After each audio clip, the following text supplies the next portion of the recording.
everyone, and welcome back to another episode of Diary of a Noob Raid Leader, a vlog where I share with you all my experiences of learning how to lead 9 other people to their death or victory in Mist of Pandaria raid content. My name's Nicole from NeriApproves.com, and on this week's episode I'll be talking to you all about how 5.2 has affected morale in my raid group. So this week 5.2 has launched, which makes Mogushan vaults and whatnot become old content. So along with a 10% nerf, which you can toggle on or off, there is also the opening up of Real ID, which has worked in my favour incredibly well this week. I can't stress to you enough. So basically our raid group was down a tank. It's getting a familiar story. I don't know why I just don't rename the show to Neri's group needs a tank. So we were down a tank because our lovely bear had to work, which is understandable. So I tried and there was just no other tanks available. So I said in raid chat, I'm like, all right guys, gonna have to pug a tank. This is gonna be fun. If you've been on NeriApproves.com, you'll see that I actually wrote a post last week talking about my fear of pugging. So props to me for getting over that fear, and then props to our restoration shaman who said, you know what, fuck that, I'll tank. And I'm like, yes! Oh, thank goodness we can get this show on the road.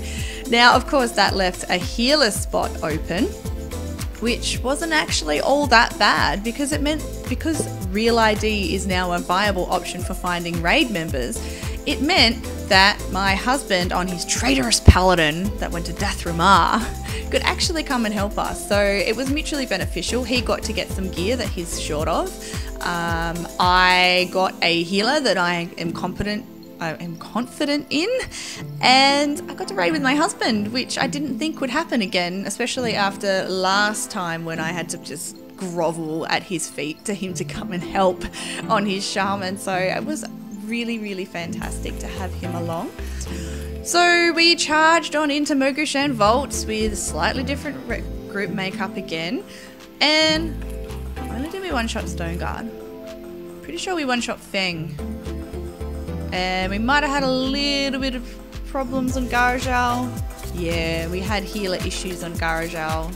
It was our group first kill without having to rely on switching mains to get a kill, which was fantastic. And next up was the Spirit Kings.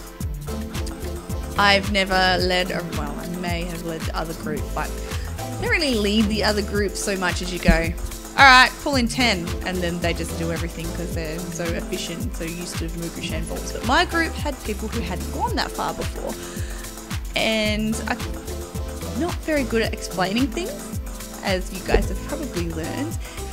Yeah, we killed it. Pretty sure that was a one-shot too. Anyhow, so yes, group first kill of the Spirit Kings. So yay! Good work everyone. I'm very proud of you all.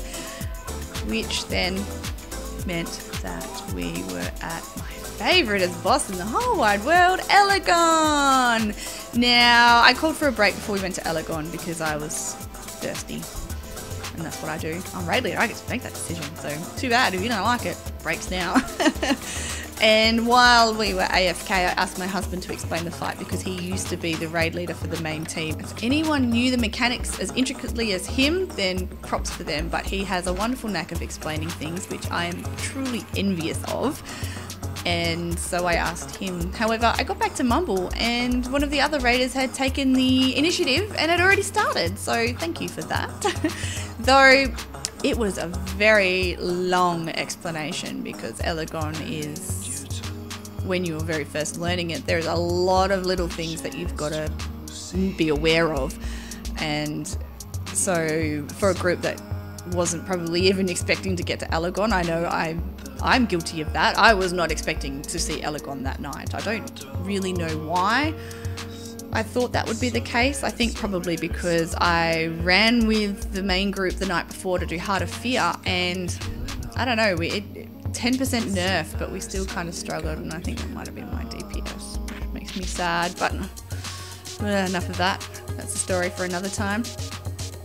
I wasn't expecting there to be such a massive difference between last week and this week, even knowing that the 10% nerf was in effect. So we get to Elegon, and the explanation went on forever.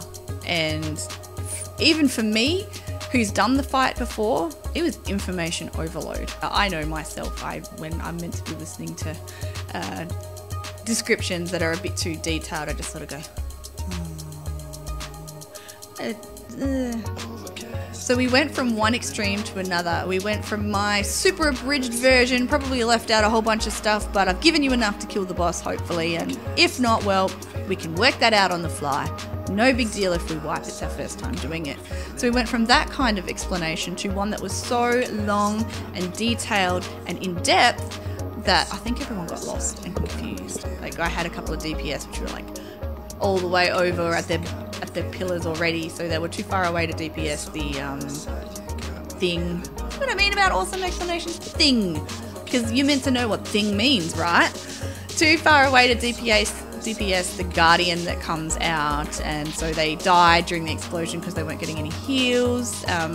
We had issues where the tank didn't know to go into Elegon, because if you're not on the platform, he sucks you all in. It deals a massive amount of raid damage, so he wasn't aware of that. So we had little teething issues like that.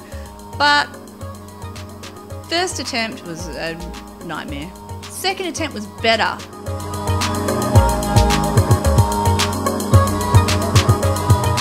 Anyway, so my group did really, really well, and I'm very, very proud of you all. I'm really happy I got to raid with my husband. I'm really happy that raid members were flexible and willing to sacrifice loot for the group to run. And it's not like they really sacrificed loot. He got other stuff on his drill. If you're a person out there and you put the raid first and you change characters, I love you. I really do. You're amazing. Yeah, that's all I really got to talk about this week. It's a quick one. Probably because I haven't done 15 raids between this episode and the last episode. I've actually been prompt about recording for once, which is odd. So that's it for me this week. Thank you very much for watching. If you're a raid leader, I hope you found something insightful in my ramblings. If you're a raider, I hope you kind of at least enjoyed watching it. And if you liked what you saw, please don't forget to subscribe to my YouTube channel or check out www.neriapproves.com for more shenanigans from yours truly. Until next time, good luck, have fun.